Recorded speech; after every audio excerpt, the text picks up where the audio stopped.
Gas లేకపోవడం వల్ల దాదాపు 5-6 రోజులు మూతపడిన హోటల్ ఇది. కరీంనగర్ కమాన్ చౌరస్తాలోని శ్రీలక్ష్మి టిఫిన్ సెంటర్. ఇందులో దాదాపు 30-40 మంది వర్కర్లు పనిచేస్తూ ఉంటారు. పెద్ద ఎత్తున గిరాకీ ఉంటుంది. కానీ గ్యాస్ కొరత ఎప్పుడైతే వచ్చిందో వీళ్ళ మొత్తం ఉపాధి దెబ్బతింది. దీంతో ప్రత్యామ్నాయంగా మనకు కట్టెల పొయ్యిలు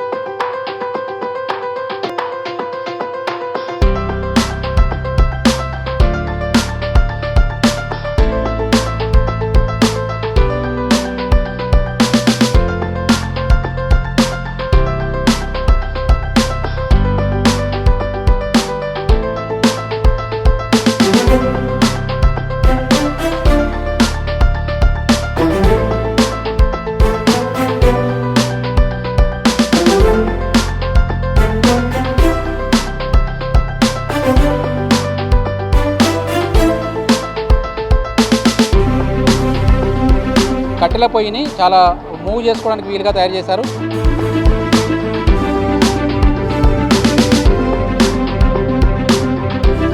బట్టిలో మనకు లోపల మండుతున్నాయని కూడా కట్టెలు. ప్రత్యేకమైన ఫ్యాన్ సహాయంతో ఒక బ్లోయర్ లాగా దీన్ని ఏర్పాటు చేశారు. ఈ ఫ్యాన్ తిరిగినప్పుడు మనకు మంట లోపలికి వస్తూ ఉంటుంది.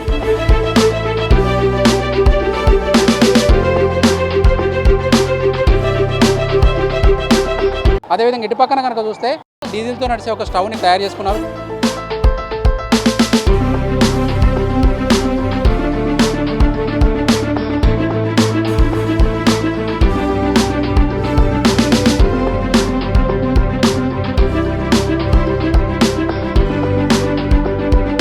చూడొచ్చు మనకు కమ్మ ఇక్కడ ఒక చుక్కలుగా ఇక్కడ మనకు డీజిల్ ఈ పాత్రల నుంచి డీజిల్ దీంట్లో దారాలుగా పడుతూ ఉంటే దీని నుంచి వెళ్ళి లోపల మంటకు వస్తూ ఉంది. దాంతో మంట మండుతూ లోపల ఉన్న మూకుడు కానీ కాలి దాని నూనెతోటి వంటలు తయారు చేస్తున్నారు. ఇది మనం చూడవచ్చు, మనకు ఊళ్ళల్లో కమ్మర్లు కొలిమి దగ్గర పెడతా ఉంటారు ఇట్లాంటివి.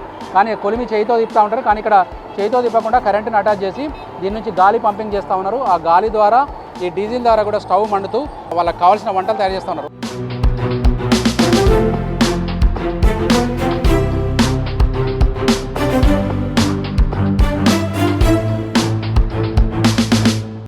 ఇవి 2 స్టవ్లు కూడా ఇక్కడ తయారు చేయించారు. హోటల్ యజమాని ఉన్నారు. అన్న మీ ఒక్కొక్క పొయ్యికి ఎంత ఖర్చు అయితే? 30,000 ఖర్చు చేస్తారు.